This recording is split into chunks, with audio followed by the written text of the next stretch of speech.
munaasabadan lagu daahfurayay xisbi loogu magac daray xisbiga midowga nabadda iyo horumarka oo uu gudoomiyihiisu yahay madaxweynihii hore xasan sheekh maxamuud ayaa waxaa ka soo qayb galay xildhibaano qaar ka mid ah gudoomiyaasha xisbiyada dalka ka jira waxgarad aqoon-yahano haween culamaa udiin dhalinyaro munaasabadda ayaa ugu horeyn waxaa ka hadlay xogayaha xisbiga xildhibaan axmed macalin fiqi asagoo ka warbixiyey ujeedooyinkii loo aasaasay xisbiga midowga nabadda iyo horumarka wuxuu higsanayaa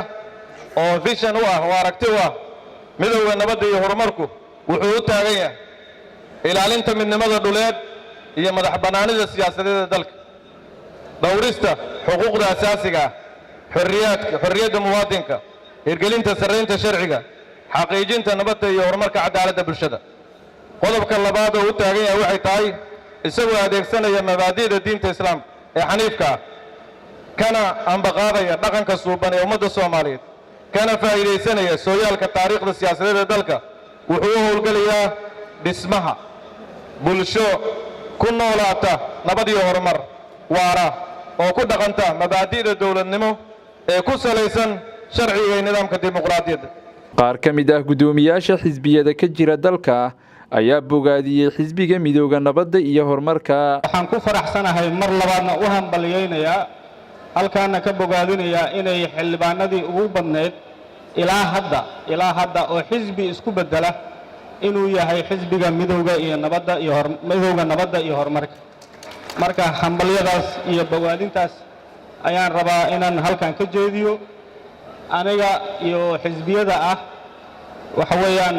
farxad gooniya ayay noo tahay qaar ka mid ah xildhibaanadii aasaasay xisbiga midowga nabadda iyo horumarka oo goobta ka hadlay ayaa u mahad celiyey dadkii ka soo qayb galay sidoo kale waxa ay tilmaameen in xisbi xarumo cusub uu ku yeelan doono dowlad goboleedyada dalka oo uusan ku egaan doonin muqdisho aad iyo aad baan idinku mahad celinayaa dadka farada badan oo ka soo qayb galay insha Allah xisbigan waxa weeye xisbiga halgudhigiisu ahaa aan maanku ku qabanahay hasheenni maandeeq halgudhigana kaas weeye aan maanku ku qabanahay hasheenni maandeeq hasha waxaad u malaysaa xoogaa inay yara abaarsatay inay yara caatowday inaan daaq badan la geynin hasha marka hadda cagaarkii baa loo wadaa cagaarkii baa loo wadaa xisbiga cagaarkaas loo wadaa hashi badashannada waa xisbigaas cagaaran hadduu ilaahay raadaas ku wada imaanno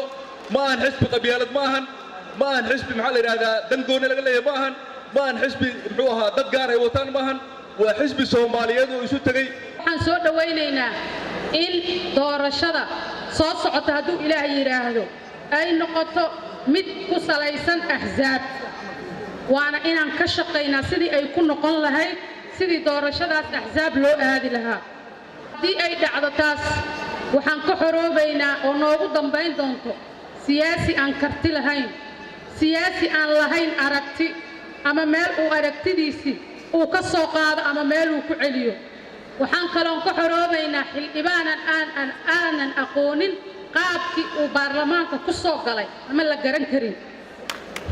ugu dambeyn waxaa munaasabadda ka hadlay madaxweynihii hore ee dalka ahna gudoomiyaha xisbiga midowga nabadda iyo horumarka oo ka jeediyey khudbad dhinacyo badan taabanayso isagoo kula dardaarmay madaxda dowladda Soomaaliya in muhiimad weyn ay siiyaan xisbiyada doorashooyinka iyo dhamaystirka dastuurka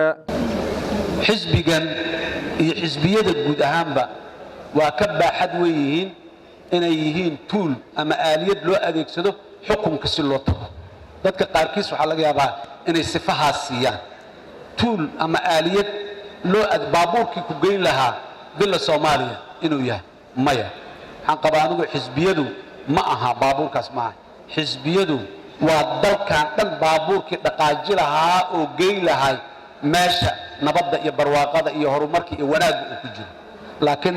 in yar oo ma aha muxuu ahay lagu gaaro xukunka kaliya ma aha marka waxaan rabaa dadku inay muhiimadda ay leeyihiin axsaabta la siiyo dowladda maanta talada haysana waxaan ku bogaadinayaa inay muhiimad siiyaan horumarinta xisbiyada iyo horumarinta qawaaniinta dowladnimada ee weli noo dhiman qawaaniintii wax badan oo ka mid ah noo dhiman oo aan ka soo qaaday xeerka doorashooyinka oo aan ka soo qaaday muxuu ahay dastuurka muxuu ahay jamhuuriyadda federaalka ee Soomaaliya waxaan qabaa dawladdu in ay muhiimadaha ugu horeeya hortibinta leh inta ka dhigato arrimahaas ay ku mashquusho waxa kale ee maamulba imaanaya tagayana wax badan aanan muxuu ahay aan waqti badan iyo wax badan aan la gelin xisbiga midowga nabadda iyo horumarka ayaa waxaa ku midoobay xisbiyo horay u jiray oo kala ah xisbiga Daljir, xisbiga PDP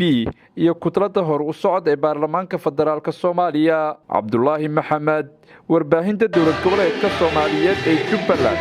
magaalada Muqdisho.